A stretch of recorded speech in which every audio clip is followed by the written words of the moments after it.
Muy buenas a todos, soy TheWildGamers y en el vídeo de hoy os traigo el nuevo Vidoc de La Luna y más allá, o algo así. En resumen, trata sobre el año 3 y todo lo que Shadowkeep, la nueva temporada, de lo que tienen planeado para el resto del año, impactará al mundo de Destiny. Es decir, hay muchísimos cambios, también hay mucho que analizar en este vídeo, que por cierto haremos en otro momento, ¿vale? Por ahora os lo voy a dejar al completo, subtitulado en español, ¿vale? Para que le echéis un vistazo y luego más adelante con todo el detalle y además vuestros comentarios, que estoy seguro que podréis spotear varias cosillas interesantes que spotear. Pues haremos un buen análisis de todo. Espero tener tiempo, porque estos días voy a estar ultra hiper liado, ¿vale? Pero ahí os lo dejo, ¿vale? Disfrutadlo.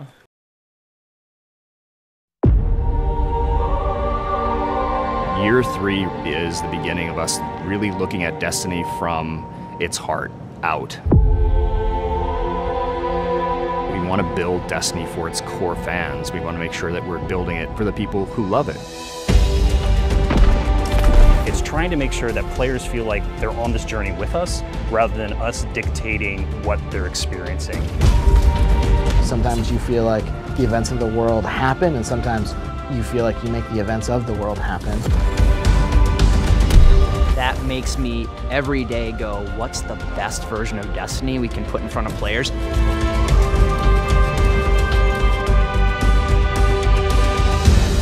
The real thing I think we're doing this year is telling our players where we're going. Like, we're saying, hey, we're back. This is the 5-year vision for the game.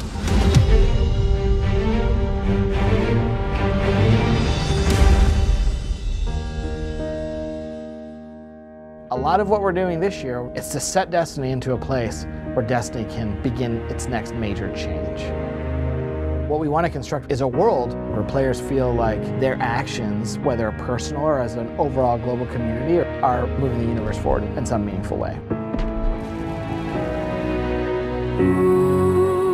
And so the vision for the game is awesome action MMO in a single evolving world that you and your friends can play anywhere.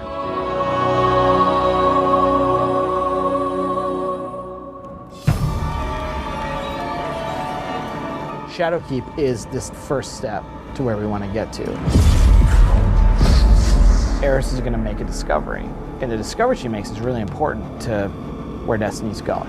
Before us lies a dark remnant of their existence. Players are going to be called back to the moon, a place that they're very familiar with if they were players in Destiny 1, but they're going to find that it's been changed. And part of the game is understanding what changed it, and what has Eris discovered here. And what does it mean for the world, not just in the context of right now, but what does it mean for the game in March, and what does it mean for the game a year out? You're all insufferable! Save your torment for someone who gives a damn! You're gonna discover that you're plagued by these nightmares. Nightmares are manifestations of trauma of guardians who have come back to the moon. They even go further and become enemies that are from the past, that are now real again. Shadowkeep is not just a destination with a new set of missions on it. Shadowkeep is a transition for the entire solar system of how you play the entire game.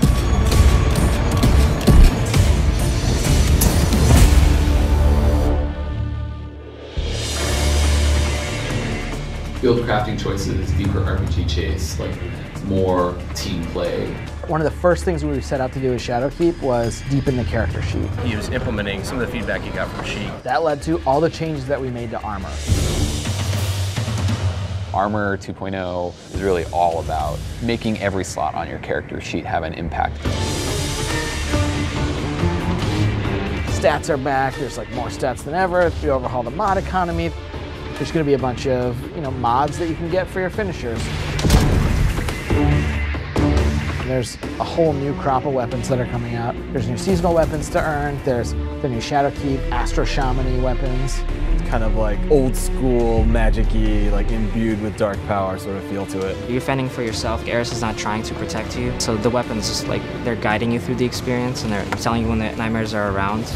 We actually have it set up that when you're near the nightmares, like they have a bit of this like, almost like you can see through them or there's some glowing inside.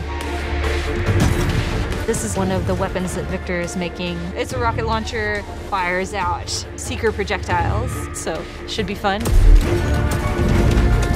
You're going to learn a bunch of cool stuff about Eris and this nightmare problem around the solar system, but you're going to build a bunch of cool rewards. And then, you know, if you don't get rolls that you like, you're going to go back to the rune table and you're going to make more. And that's part of being a Shadowkeep player. It's building your character your way.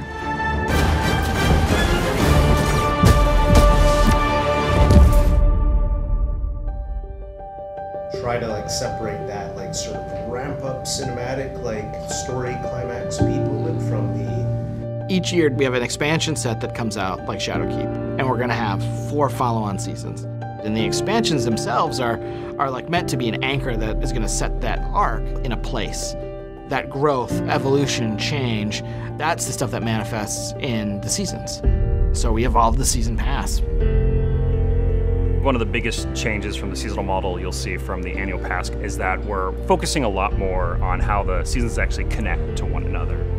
We want to make sure we're actually threading a narrative that players can follow starting in Shadowkeep. We're going to start telling one continuous story. You want it to be meaningful. You want to understand, like, why was I sent there? We're actually trying to set up this concept of the season being something that occurs and you want to be there and you want to experience it. The players are moving the world forward, they're making an impact, they're leaving that resonance in the world itself.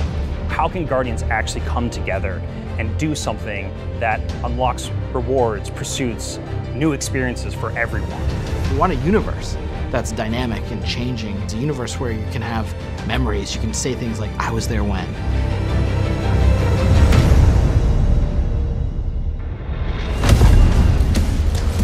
Every season they log into Destiny, there's a new way to play the game.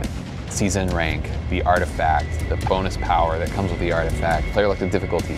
These are all systems that are designed to make the game more compelling as a character building game. What we wanted to provide with the artifact was an infinite power grind for the players. The seasonal artifact is going to give you the tools that you need to defeat champions, our new hardest enemies in the new Nightfall modes. We're calling it Nightfall the Ordeal, so the players can choose how hard they want their difficulty to be. The further up you move in difficulty, the more likely you are to get the kind of rewards that you're looking for. The end game now is about powering up your artifact to get more powerful beyond your gear, so you get to the hardest challenges. The hardest level of the Nightfall, or you're trying to hit the hardest raid challenge, or the dungeon. The dungeon that we're shipping in Shadowkeep's time frame is deep within the moon. You fight your way down into like the depths of this chasm, and there's all kinds of traps on the way. This is an opportunity for people that want the raid experience in terms of the mystery of the activity, but with Fire Teams 3.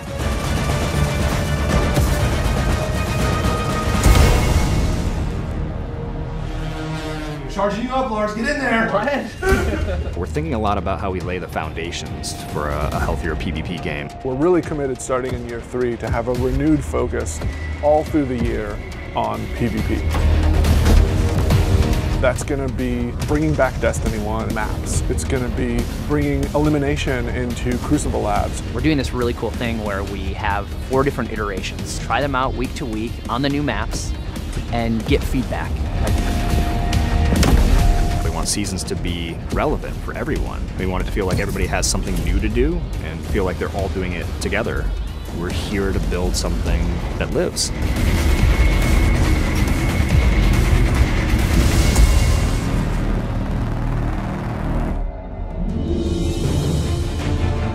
Season of the Undying is when the Vex start invading from the Black Garden. And when they start invading the moon, you get to help take them out.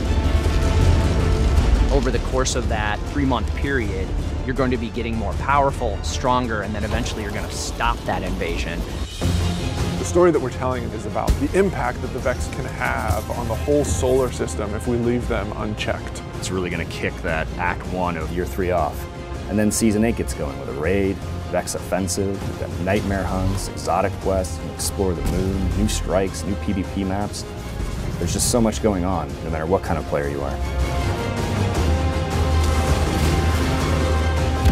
Season 8 is the catalyst. Season 9 is really where things start to build, and then Season 10 is where things start to get pretty intense, and then Season 11, everything is going to come together, and you're going to want to be there to see it happen. It's going to be like no other time in Destiny.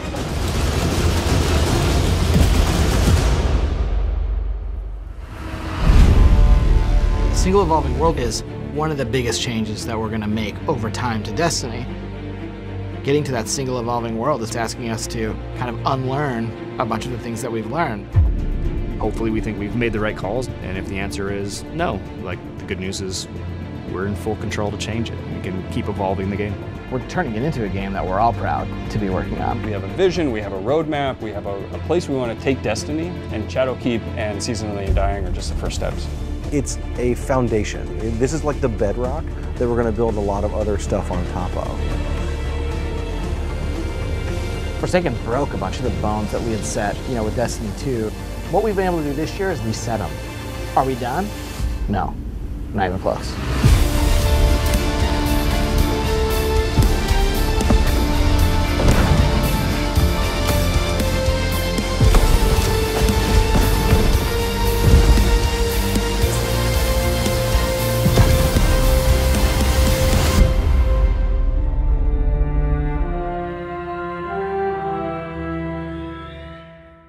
En fin, espero que os haya molado. Como os he dicho, pronto trataré de hacer un análisis. No sé si voy a tener tiempo estos días, la verdad. Lo intentaré, ¿vale? Si no, igual dejad vuestros comentarios y en cuanto pueda lo analizaré, ¿vale? Ya sea cuando sea. De todos modos, espero que os haya molado. Espero veros en el próximo vídeo. Suscribíos si no lo estáis y nos vemos en el próximo vídeo. Adiós.